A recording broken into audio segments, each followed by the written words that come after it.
Salam jumpa kembali saudara-saudari dalam Lilin Sabda Sabtu 16 Maret 2024.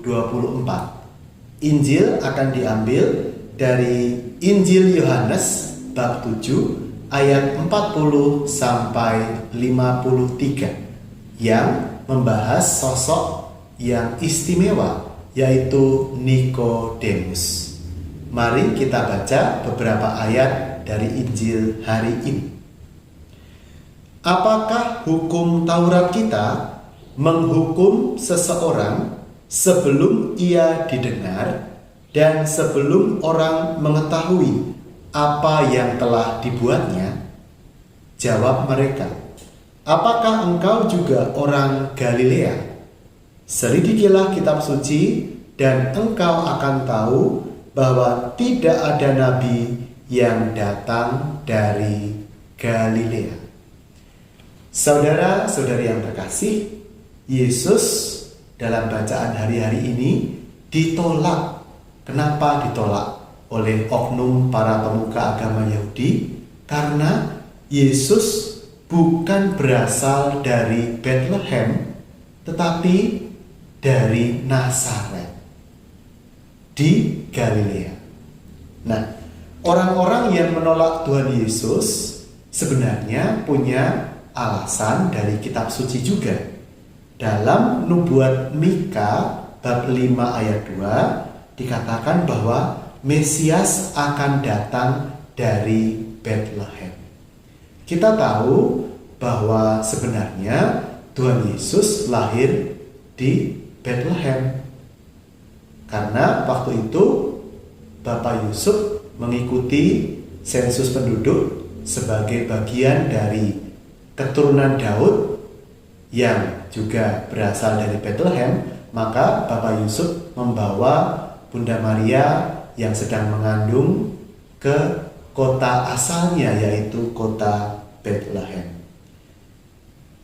Saudara-saudari yang terkasih, sebenarnya ada nubuat lain yang berbicara tentang Galilea sebagai tempat asal Mesias, yaitu dari Yesaya bab 1 ayat 1 sampai 2 dikatakan, kalau dahulu Tuhan merendahkan tanah Zebulon dan tanah Naftali, maka di kemudian hari ia akan memuliakan jalan ke laut, daerah seberang sungai Yordan, wilayah bangsa-bangsa lain.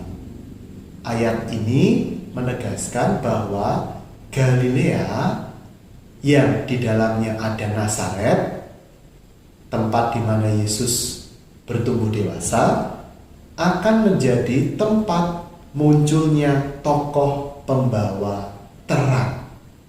Jadi sebenarnya ada nubuat lain yang bicara tentang Mesias yang datang dari Galilea. Saudara-saudara yang terkasih, Nikodemus berkata, apakah hukum Taurat kita menghukum seseorang sebelum ia didengar dan sebelum orang mengetahui apa yang telah dibuatnya? Nikodemus ini sebelum peristiwa dalam Injil hari ini, dia pernah datang di malam hari. Kenapa? Karena dia adalah seorang tokoh pemuka agama Yahudi saat itu. Dan kelompoknya itu berseberangan dengan Tuhan Yesus. Maka Nikodemus waktu itu sengaja datang di malam hari agar ia tetap aman, agar dia tidak dicela, diejek oleh teman-teman pemuka agama Yahudi lainnya. Tetapi kali ini kita melihat Nikodemus sudah ada perubahan. Dia terang-terangan membela sang terang, yaitu Yesus, yang pada saat itu dijegal, yang saat itu dihalang-halangi oleh oknum para pemuka agama Yahudi. Jadi dalam diri Nikodemus terjadi perubahan.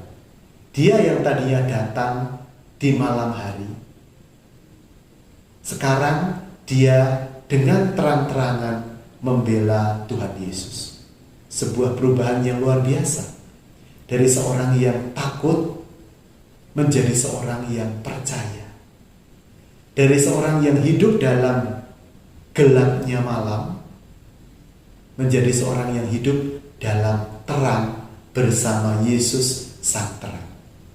Kita diajak untuk seperti Nikodemus. Mari kita mendekatkan diri kita kepada Yesus Sang Terang yang akan kita rayakan dalam Trihari Suci sebentar lagi. Keluarga Kudus senantiasa mendoakan kita dan berkat Allah menguatkan kita sekalian dalam nama Bapa dan Putra dan Roh Kudus. Amin.